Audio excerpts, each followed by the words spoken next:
Good evening, Ram Ram खमागणी। मैं संदीप सिंह शेखावत आप सभी साथियों का स्वागत करता हूं wisdom nursing online digital platform पे। एक और हमारा विजडम कंसेप्ट सीरीज का एपिसोड नंबर 5। और एपिसोड नंबर 5 में क्या टॉपिक रहेगा तो मेरे पीछे लगे थंबनेल को देखकर समझ चुके होंगे कि सर टॉपिक है एमनियोटिक फ्लूइड, है ना। आप ही साथियों की डिमांड पर एक और नया टॉपिक लेकर आ चुके हैं विजडम कंसेप्ट सीरीज के अंदर 10 मिनट नर्सिंग एमनियोटिक फ्लूइड। बात करते हैं सर क्या होगा एमनियोटिक फ्लूइड, क्या इसका ओरिजिन होता है, किस टाइप का होगा, कलर क्या होगा, सारी बातें आज के इस सेशन में हम कवर करने वाले हैं। सबसे पहली बात, अगर क्वेश्चन आपसे पूछा जाता है ओरिजिन ऑफ एमनियोटिक फ्लूइड के बारे में कि एमनियोटिक फ्लूइड जो है इसका ओरिजिन कहां से होता है, कहां से ये आता है, तो याद रखिएगा इसका जो ओरिजिन है सर वो दो तरीके का इसका ओरिजिन होता है। First is the fetal origin and second one is the maternal origin. यानी कि सर इस एमनियोटिक फ्लूइड के अंदर फीटस का भी होगा, है ना, और मैटरनल ओरिजिन भी होगा। फीटल ओरिजिन की बात करें तो सर 80% जो एमनियोटिक फ्लूइड है उसमें योगदान जो होता है वो होता है फीटल का और 20% होता है मैटरनल का। सर फीटल में किस चीज से बनता है तो याद रखिएगा मेनली जो बनता है वो बनता है फीटल यूरिन से। मेनली जो एमनियोटिक फ्लूइड है वो बनता है फीटल यूरिन से। इसके अलावा कुछ अमाउंट में फीटल स्कीन, है ना, जैसे कि हम कह सकते हैं ट्रांसुडेट वगैरह से भी बनता है, बट मेनली बात करें तो आपका जवाब रहेगा सर मेनली फीटल यूरिन से। ऐसे ही अगर इधर बात करें मैटरनल ओरिजिन की तो मैटरनल ओरिजिन सर 20% यहां पे कंपोजिशन होता है और ये बनता है मैटरनल ब्लड से। सर मैटरनल ब्लड से कैसे, तो जैसा कि मैंने ब्रैकेट में भी लिखा है प्लाज्मा, प्लाज्मा लीक होगा, है ना, एंड देन उसकी वजह से यहां पे क्या होगा एमनियोटिक फ्लूइड जो है उसका कंपोजिशन का निर्माण होगा। आगे की ओर चलें सर, नेक्स्ट की बात करें। नेक्स्ट सबसे इंपॉर्टेंट बात आती है कैरेक्टरिस्टिक्स ऑफ एमनियोटिक फ्लूइड। किसकी बात आती है बेटा, कैरेक्टरिस्टिक्स ऑफ एमनियोटिक फ्लूइड। और यहां पे जो मैं कैरेक्टरिस्टिक्स आपको बता रहा हूं या पढ़ा रहा हूं ये अपन देख रहे हैं एट टर्म। किसके अकॉर्डिंग बात कर रहे हैं बेटा, टर्म पे, यानी कि 37 वीक क्रॉस कर चुकी है प्रेगनेंसी, 37 टू 40 वीक्स के अंदर की प्रेगनेंसी है उसको अपन टर्म कंसीडर करते हैं। उस प्रेगनेंसी के अंदर बात कर रहे हैं कि एमनियोटिक फ्लूइड का क्या क्या कैरेक्टरिस्टिक्स होगा। सबसे पहली बात आपसे पूछी जाएगी अमाउंट के बारे में कि टर्म पे एमनियोटिक फ्लूइड का अमाउंट कितना होगा, तो याद रखना साथियों अमाउंट रहेगा 600 टू 800 ml। और अगर एक सिंगल भाषा में कहें तो हम कहेंगे 600 ml इसका अमाउंट होगा।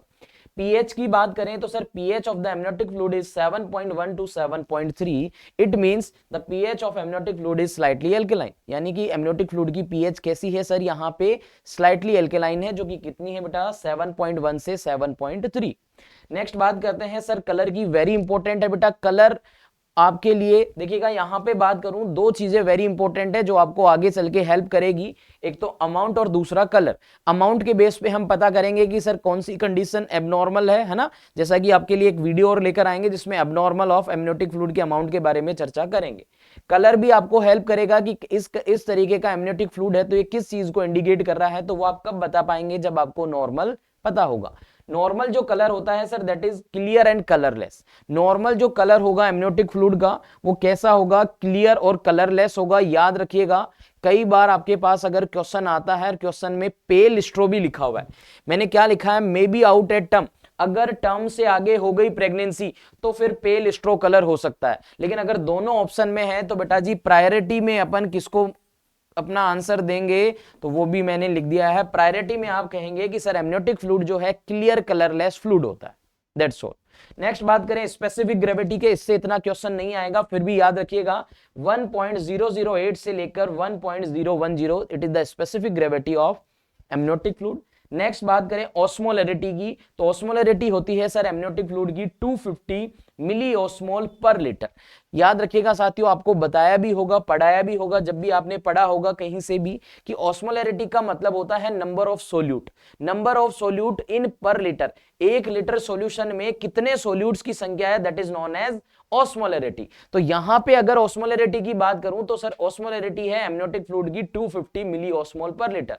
और ये जो ऑस्मोलरिटी है ये किस रेंज में आती है, तो बेटा जी याद रखना इसको हम कहते हैं आइसोटोनिक, है ना, क्योंकि आपने ऑस्मोलरिटी के बेस पे पढ़ा होगा कि fluids are of 3 type, one is the hypotonic, second is the isotonic and third one is the hypertonic. तो यहां पे हमारी ऑस्मोलरिटी 250 है, it means amniotic fluid is isotonic, है ना, तो याद रखिएगा।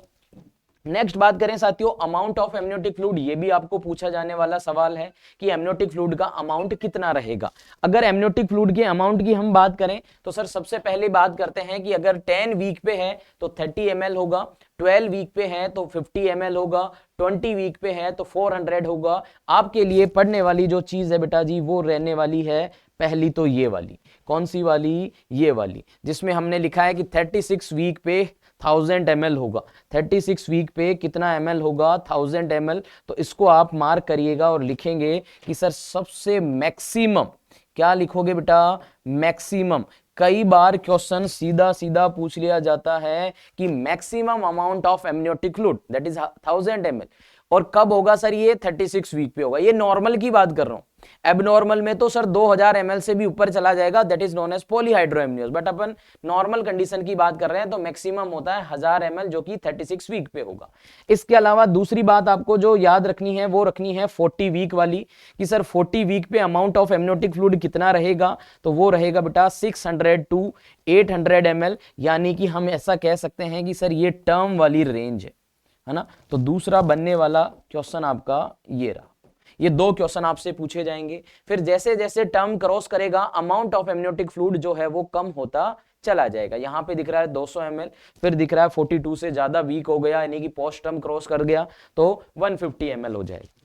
अगली बात करें बेटा जी abnormal amniotic fluid colours, very important question है। चाहे तो इसको आप डबल स्टार मार्क कर सकते हैं बेटा, डबल स्टार मार्क क्वेश्चन है हर एग्जाम के अंदर। अगर एमनियोटिक फ्लूइड का क्वेश्चन आएगा तो ये सबसे इंपॉर्टेंट और फेवरेट क्वेश्चन होता है आपके एग्जामिनर का। क्या पूछेगा कि भाई साहब एमनियोटिक फ्लूइड जो है वो ग्रीनिश मिकोनियम स्टेन है, किस चीज को इंडिकेट कर रहा है, तो याद रखना ग्रीनिश मिकोनियम स्टेन अगर एमनियोटिक फ्लूइड का कलर है तो ये बता रहा है फीटल डिस्ट्रेस के बारे में। किसके बारे में बता रहा है बेटा, फीटल डिस्ट्रेस के बारे में। और फीटल डिस्ट्रेस की वजह से जो बच्चा है वो मिकोनियम पहले ही अंदर पास आउट कर देगा इनसाइड द यूट्राइन कैविटी, तो इसकी वजह से जो एमनियोटिक फ्लूइड है उसका कलर कैसा देखने को मिलेगा, ग्रीनिश, और साथ में क्या होगी, मिकोनियम स्टेट।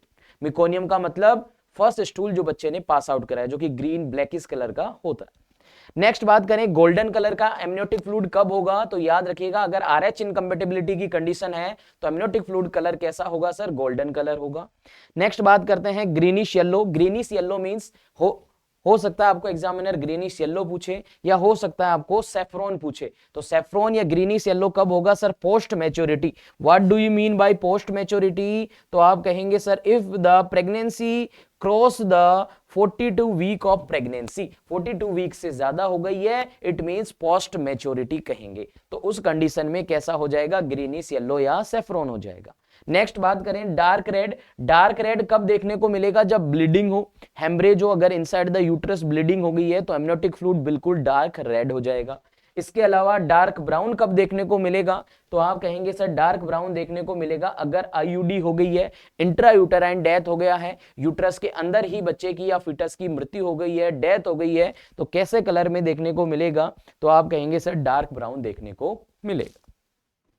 अगली और इंपॉर्टेंट बात जो कि आपको बिल्कुल पता होनी चाहिए कि एमनियोटिक फ्लूइड का काम क्या है, फंक्शन क्या है। तो सबसे पहली बात करें, देखिएगा बेटा बहुत सारे फंक्शन होंगे, मैं यहां पे आपके सामने मेजर मेन फंक्शंस के बारे में डिस्कस करूंगा। सबसे पहला है एक्ट एज कसन सो प्रिवेंट इंजरी। सर जो एमनियोटिक फ्लूइड है ये कसन का काम करता है, यानी कि हम कह सकते हैं सर एक गद्दे की जैसे काम करता है। गद्दे की जैसे मतलब शॉक एब्जॉर्बेशन का काम करता है। किसका काम करता है बेटा, ये यहाँ पे शॉक एब्जॉर्बेशन का काम कर रहा है। What do you mean bye shock absorption, तो आप कहेंगे कि सर जो भी मदर को जैसे कोई भी झटका लगेगा तो बच्चे को किसी प्रकार का झटका नहीं लगना चाहिए, है ना, यानी कि उसको इंजरी से बचाने का काम कर रहा है, यानी कि शॉक एब्जॉर्बेशन का या कसन का काम करता है। सेकंड फंक्शन है sir maintain the fetus temperature. Fetus के तापमान को मेंटेन रखता है एमनियोटिक फ्लूइड। इसके अलावा कंटेन एंटीसेप्टिक प्रॉपर्टी। जो एमनियोटिक फ्लूइड होता है सर इसमें एंटीसेप्टिक प्रॉपर्टी होती है जो कि बच्चे को इन्फेक्शन से प्रिवेंट करने का काम करती है। इसके अलावा allow fetus to free movement. अगर सर एमनियोटिक फ्लूइड अच्छा खासा होगा तो बच्चा जो है वो फ्रीली मूवमेंट कर सकता है। याद रखना बेटा एक कंडीशन में पढ़ाऊंगा नेक्स्ट जब वीडियो लेके आऊंगा, ओलिगो हाइड्रोएमनियोज, जहां पे एमनियोटिक फ्लूइड का अमाउंट कम हो जाता है, 200 ml से भी कम हो जाता है, तो वहां पे अमाउंट नहीं है तो बच्चा जो है फ्रीली मूवमेंट नहीं कर पाता उस कंडीशन में, तो ये भी एक इसका फंक्शन है। इसके अलावा सर्वाइकल डायलेशन में मदद करता है सर, वेरी इंपॉर्टेंट, यानी कि जब लेबर होगा तो सर्वाइकल डायलेशन होना जरूरी है सर, उसमें भी मदद करता है। नेक्स्ट है help in various diagnosis, sir बहुत सारी डायग्नोसिस में हेल्प करता है। जैसे कि मैं आपसे कहूं डायग्नोसिस में, जैसे सर किस किस की डायग्नोसिस में, तो आप कहेंगे सर जैसे कि डाउन सिंड्रोम का पता लगाना है ना बेटा, डाउन सिंड्रोम का पता लगाना है, तो इसके लिए हम क्या करते हैं, एमनियोसेंटेसिस करते हैं, एमनियोटिक फ्लूइड को बाहर निकालते हैं। इसके अलावा ओलिगो हाइड्रोएमनियोज की कंडीशन है, इसके अलावा बेटा जी पॉली हाइड्रोएमनियोज की कंडीशन है, तो इन सारी कंडीशंस को पता लगाने में मदद करता है सर कौन, हमें एमनियोटिक फ्लूइड, तो ये भी आप इसको इसके फंक्शन में पढ़ सकते हो।